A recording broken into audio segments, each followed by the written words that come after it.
శ్రీ మహాగణాధిపతయే నమ. ఐం మహాసరస్వత్యే నమ. శ్రీ లలితాంబికాదేవియే నమ. రాశి ఫలాల కార్యక్రమంలో భాగంగా 12 రాసుల వాళ్లకు కూడా ఈ నవంబరు మాసము అంతా కూడా ఎలా ఉంది అనే దాని గురించి మనం ఇప్పుడు తెలుసుకుంటున్నాము. అయితే ప్రతి మాసము కూడా ఇలాగే ఎవరెవరికి ఎలా ఉంటుంది 12 రాసుల వాళ్లకు అనేది చెప్తున్నాం. ఇక్కడ మీరు గమనించాల్సిందేటువంటిది ఒక్కటే, ఎప్పుడు కూడా శాస్త్రములో కరెక్ట్గా ఉంటుంది. చెప్పేటువంటి శాస్త్రిలో ఏదైనా పొరపాట్లు ఉంటే ఉండవచ్చును, అంతేగాని శాస్త్రాలు ఎప్పుడు కరెక్ట్గానే ఉంటాయి. నిజానికి 12 రాసుల వాళ్లకు కూడా బాగుంటుంది. చిన్న చిన్న లోపాలు ఎవరిలో అయినా ఉంటాయి, సహజం. అందుకని చాలా జాగ్రత్తగా విని పాటించి మీ జీవితాన్ని మలుపు తిప్పుకుంటారు అని నేను ఆశిస్తూ, మకర రాశి వారికి ఈ నవంబరు మాసమంతా కూడా మిశ్రమ ఫలితాలు గోచరిస్తున్నప్పటికీ కొంతవరకు అనుకూలవంతముగా ఉంది అనే చెప్పాలి. కొంతవరకు అనేది ఏముంది, మీరు గనక కరెక్ట్గా నడుచుకుంటే పూర్తి బాగున్నట్టుగానే ఉంటుంది గాక. అయితే నడుచుకోవడంలో ఏమిటి అనుకోవచ్చు, అంటే తొందరపాటు నిర్ణయాలు తీసుకోకుండా ఆలోచనకు వచ్చిందే తరువాయి నేను ఇవి చేస్తాను అవి చేస్తాను అని ముందుకు పడకుండా ఒక మంచి నిర్ణయం తీసుకొని 1-2 సార్లు ఆలోచన చేసి 1-2 సార్లు అనుకూలం చూసుకొని కనుక మీరు అడుగులు వేశారంటే తప్పకుండా విజయము వైపు మీ అడుగులు ఉండి తీరుతాయి. మీరు చేస్తూ ఉండేటువంటి పనుల్లో ఏ పనులైనా కావచ్చు, అది రాజకీయమైనా ఉద్యోగమైనా ఏదైనా కావచ్చు గాక, ఆ పనుల్లో ఉన్నటువంటి స్థితి కంటే ఉన్నతమైనటువంటి స్థితికి వెళ్ళే అవకాశాలు ఉన్నాయి గాక. ఎవరికైనా మాటే ప్రధానం. ఆ మాట జాగ్రత్తగా వాడి అవసరాన్ని బట్టి మాట వాడుకొని జాగ్రత్త వహిస్తే మేలు జరుగుతుంది. అందరూ మీకు అనుసరించేటువంటి దానికి, మీ మాటకు విలువ ఇచ్చి ముందుకు వెళ్ళేదానికి సిద్ధంగా ఉంటారు. కానీ మీరు ఎలా చెబితే వింటారా, ఇప్పటికే నేను ఎలా చెబితే నేను ముందుకు వెళతానా అనేటువంటి ఆలోచనలు చాలా ఉంటాయి. మీకు చాలా ఇబ్బందులు పడి ఉంటారు. కానీ ఇప్పుడు ఆ ఇబ్బందులన్నీ కూడా పక్కకు వెళ్ళేదానికి అవకాశం ఉన్నది. మేలు జరగడానికి సిద్ధముగా ఉన్నది. ఆరోగ్యపరముగా కూడా ఎప్పటి నుంచో పీడిస్తూ ఉండేటువంటి అనారోగ్యం అనేటువంటిది ఉండదు, పోతుంది. అంతేకాకుండా బంధువుల నుండి శుభవార్తలు వింటారు. రావాల్సినటువంటి ధనం యథావిధిగా వస్తుంది. వ్యాపారాలు చేసుకునేటువంటి వాళ్ళు అనుకూలవంతముగా వ్యాపారాలు చేసుకుంటారు, అనుకూలవంతంగానే ఉన్నది. విద్యార్థులకు యోగదాయకముగా ఉన్నది.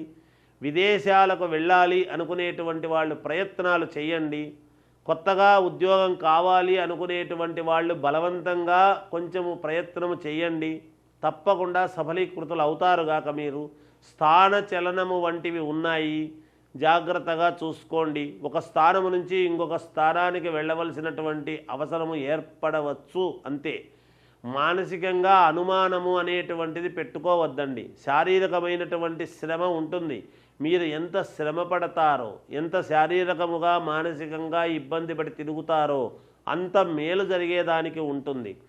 నేను ఒక్కోసారి చాలా శ్రమ పడుతున్నాను, నాకు శరీరము సహకరించటము లేదు, అలసట బాగా అవుతున్నది అని కూడా అనిపిస్తుంది.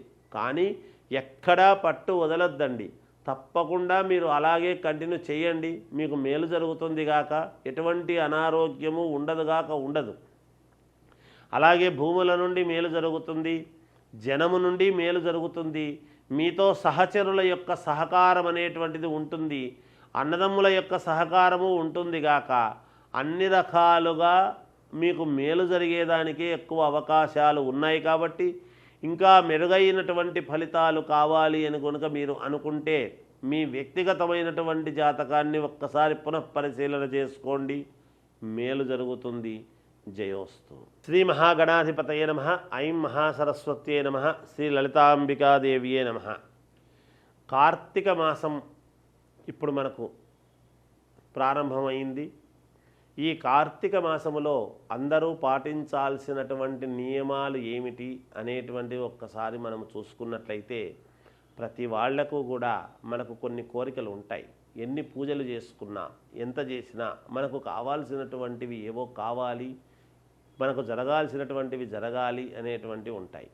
ఇక్కడ జగన్మాత జగత్పిత అయినటువంటి పార్వతీ పరమేశ్వరుల యొక్క పుణ్యమైనటువంటి మాసము ఈ కార్తీక మాసం. పరమేశ్వరుడికి అత్యంత ప్రీతికరమైనటువంటి మాసము ఈ కార్తీక మాసం. ఈ కార్తీక మాసములో కార్తీకము అంటూ ఉంటారు. కార్తీకము అని దీర్ఘం అనకూడదు, కార్తీకం అనాలి. అందువలన ఈ కార్తీక మాసములో ఎక్కువగా కార్తీక దీపాలు అని పెడుతూ ఉంటారు. కార్తీక దీపం అని పెడతాం. ఈ దీపాలు పెట్టడం అనేటువంటిది చాలా యోగదాయకం. ఇంటి ముందు ఎప్పుడైతే ఇంటి ఇల్లాన్లు అందరూ కూడా ఆడవాళ్ళంతా కూడా ఇంటి ముందు దీపారాధన, నెయ్యితో దీపారాధన ఒత్తి వేసి దీపారాధన వెలుగు అనేటువంటిది చేస్తామో, ఆ ఒత్తి ఆవు నెయ్యితో దీపారాధన చేసినటువంటి దాని వలన వచ్చేటువంటి పొగ ఏదైతే వస్తుందో అది మనకు సమాజంలో ప్రకృతిలో ఉండేటువంటి కాలుష్యాన్ని తగ్గించి తద్వారా జంతువులకు కానీ పక్షులకు కానీ మనకు కానీ మంచి చేసేటువంటి దానికి ఎక్కువగా అవకాశాలు ఉన్నాయని శాస్త్రాలు చెబుతూ ఉన్నాయి. అందువలననే మనము కార్తీక దీపాలు అనేటువంటివి పెట్టుకోవడం జరుగుతూ ఉన్నది.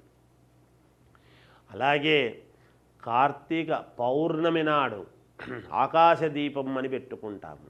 మనము శ్రీశైల శిఖరము దృష్ట్యా పునర్జన్మన విద్యతే అని ఎలా అయితే చెప్పారో శాస్త్రంలో, కార్తీక మాసములో ఈ కార్తీక దీపం అనేటువంటిది నెయ్యి తీసుకొని వెళ్ళి నెయ్యి ఒత్తులు 365 ఒత్తులు వెలిగించటములో ఆంతర్యం ఏమిటి అంటే తెలుసో తెలియకో చేసినటువంటి పాపాలు 365 రోజులు సంవత్సరము పొడవునా తెలుసో తెలియకో చేసినటువంటివన్నీ కూడా ఈ 365 ఒత్తులు వెలిగించి దీపారాధన చేసినటువంటి దాని వలన మనము చేసినటువంటి పాపాలు హరిస్తాయి అనేటువంటిది కూడా ఉన్నది. అందువలననే అక్కడ ఈ కార్తీక మాసములో కార్తీక పౌర్ణమికి ఈ దామోదర దీపం అనేటువంటిది పెడతాం మనం. ఆకాశ దీపం ఆకాశములో అంటే ఎక్కడ ధ్వజస్తంభము మీద అనేటువంటిది ఉంటుంది. అలా పెట్టడంలో ఆంతర్యం ఏమిటంటే ఆ రోజు శివకేశవులకు ఇద్దరికీ ప్రాధాన్యత. మామూలుగా శ్రీ మహావిష్ణువు కృష్ణుడి రూపములో ఉన్నప్పుడు నడుముకు తాడు కట్టి యశోదమ్మ కట్టేసింది కాబట్టి దామోదరుడు అనేటువంటి పేరు వచ్చిందని మనకు కథలు చెప్పుకుంటున్నాం. అటువంటి దామోదర దీపదేవతాభ్యో నమః అని పెడుతున్నాము అంటే శివకేశవులకు మామూలుగా శివస్య హృదయం విష్ణు, విష్ణోస్య హృదయం శివ అని మనం చెప్పుకుంటున్నాం.